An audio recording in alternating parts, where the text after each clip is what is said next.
শ্রদ্ধেয় ডক্টর বশিষ্ঠ সেনের বাড়িতে আজ আমাদের সাপ্তাহিক পাঠচক্র অনুষ্ঠিত হচ্ছে।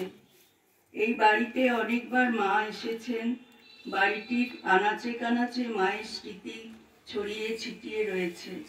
এই বাড়িতে অনুষ্ঠান করতে পারার জন্য আমরা সমস্ত হসলা পরিবার আপ্লুত, ধন্য ও পরিবারের কাছে কৃতজ্ঞ।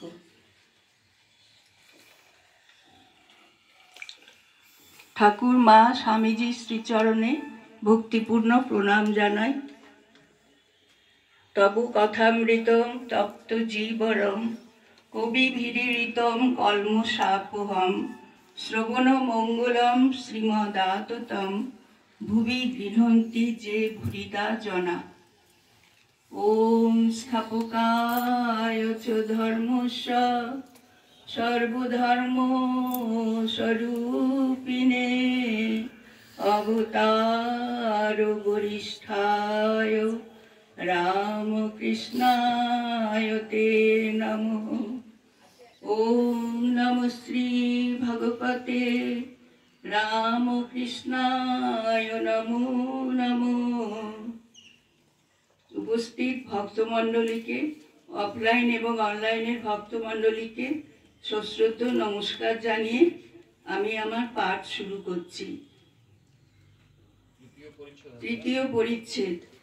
পাণ্ডিত্য অপেক্ষা তপস্যার প্রয়োজন, সাধ্য সাধনা। ঠাকুর শ্রী রামকৃষ্ণ মাস্টারের সহিত কথা কহিতেছেন। ভক্তেরাও কাছে বসিয়া আছেন। শ্রী রামকৃষ্ণ মাস্টারের প্রতি: শশধরকে তোমার কেমন বোধ হয়? মাস্টার: আচ্ছা, বেশ। আজ্ঞা, বেশ। শ্রী রামকৃষ্ণ: খুব বুদ্ধিমান না?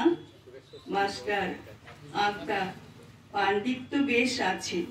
শ্রী রামকৃষ্ণ: গীতার মতো, যাকে অনেকে গণে মানে, তার ভিতর ঈশ্বরের শক্তি আছে, তবে ওর একটু কাজ বাকি আছে। মাস্টার: আজ্ঞা, শুধু পাণ্ডিত্যে কি হবে? কিছু তপস্যার দরকার, কিছু সাধ্য সাধনার দরকার। পূর্ব কথা: গৌরী পণ্ডিত ও নারায়ণ শাস্ত্রীর সাধনা। বেলঘরের বাগানে কেশবের সহিত সাক্ষাৎ। 1875 কাপ্তেনের আগমন। 1875-76 গৌরী পণ্ডিত সাধন করেছিল। যখন স্তব করত হারে রে নিরালম্ব লম্বোদর, তখন পণ্ডিতেরা কেঁচো হয়ে যেত। নারায়ণ শাস্ত্রীও শুধু পণ্ডিত নয়, সাধ্য সাধনা করেছিল। নারায়ণ শাস্ত্রী 25 বৎসর একটানে পড়েছিল, 7 বৎসর ন্যায় পড়েছিল। তবুও হর হর বলতে বলতে ভাব হতো। জয়পুরের রাজা সভা পণ্ডিত করতে চেয়েছিল, তা সে কাজ স্বীকার করলে না। দক্ষিণেশ্বরে প্রায় এসে থাকত। বশিষ্ঠাশ্রমে যাবার ভারী ইচ্ছা, সেখানে তপস্যা করবে। যাবার কথা আমাকে প্রায় বলতো। আমি তাকে সেখানে যেতে বারণ করলাম। তখন বলে, কোনোদিন মরে যাব, সাধন কবে করব, ডুবকি কব হার জায়গা।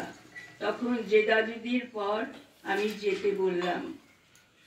ওম নিরঞ্জনং নিত্যম অনন্ত রূপং ভক্তানুপম পাধৃত বিগ্রহং বৈ ঈশাবতারং পরমীশ মিত্রং তম রামকৃষ্ণং শিরসা নমামি।